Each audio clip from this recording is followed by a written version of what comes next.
kako u stvari od te nespremne i lijene ekipe koja je zadala govorom tijela katastrofa na terenu u prvom dijelu sezone i Rijeka stigla do toga da su opet brutalno moćni. Miko? Pa, to je zapravo najzanimljiviji taj faktor.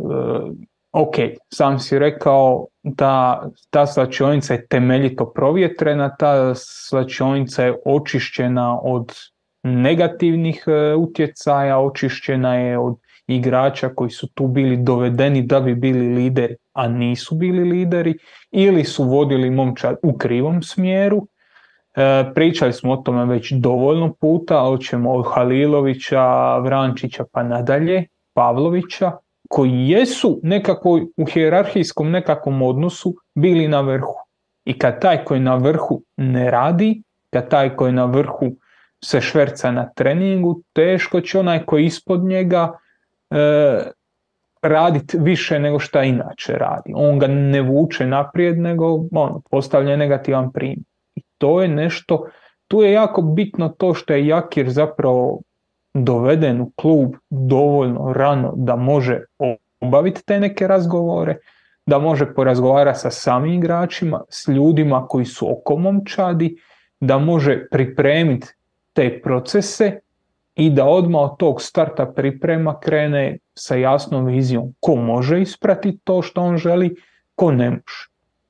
Jakirović se zahvalio hrpi igrača koji su tu bili, očistio te kadrove, dao je naglasak na mlađe igrače i oni to jako dobro ispraćaju. Još jedna stvar koja se tu mora uzeti u obzir i koju zapravo mislio sam o tome govorim malo kasnije, ali zapravo sad je idealan trenutak.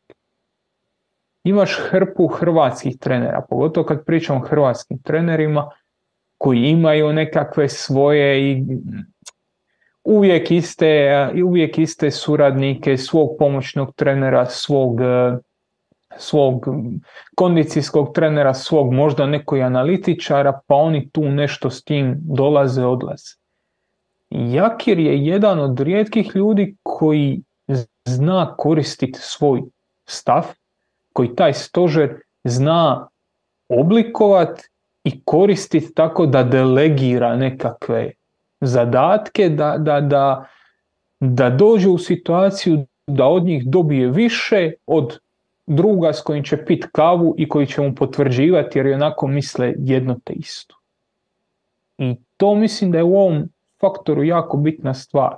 Ima svog kondicijskog trenera s kojim se točno razumije, zna šta hoće od njega, zna kako spremiti tu ekipu i od jedne ispuhane, trome, lijene momčadi ti si dobio vrlo kompaktnu Rijeku koja igra u nekakvim 4-3-3 ili 4-2-3-1, ovisi kako ćeš tumačiti pozicioniranje Selahija, gdje taj prostor između linija je vrlo uzak, prostor između zadnjeg veznog Hodže i dva stopera je 10 metara, prostor iza Friganovih leđa do ta dva centralna vezna je još 10 metara i čitav momčad stane u tih 30 metara, 30-40 metara i teško ih je probijati. Jako dobro ulaze u pressing, jako dobro odsjecaju linije i kažem, tu vidiš taj rad i Jakira, ali čitavog njegovog stafa koji je tu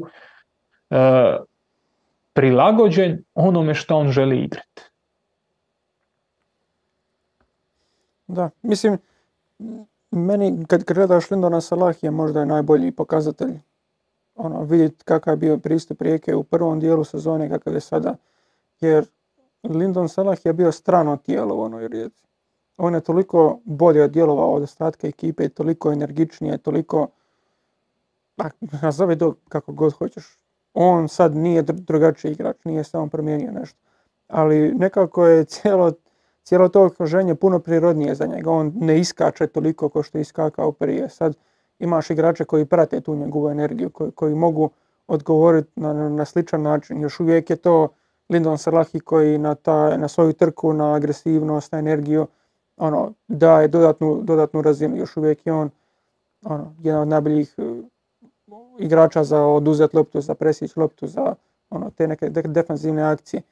Ali sada je ta ekipa oko njega puno drugačija. Čak i, eto, spomenuo je Pavlovića, mislim, Krešić je bio vrlo sličan Pavloviću. Krešić isto bio, mislim, još uvijek je, on je još uvijek u klubu. Da, ali, čak i sad je ušao u igru. Da, ali on je slabo pokretljiv stoper koji ima gotovo 2 metra, isto neko ko ne odiše energijom i u takvom nekakvom uvjetima igre puno ti je prirodnije imati Galešića i Dilavera koji su vrlo pokretljivi stoperi koji znaju igrati s loptom, imati Danila na desnom beku koji, u ovih par utakmica je odao i par svojih nedostataka, ali još uvijek je unapređenje na svoju konkurenciju, neko ko ti daje malo te prgavosti uz duel, uz preključivanje u napadu, uz tu nekakvu agresivnost i cijela ta ekipa se oblikovala na način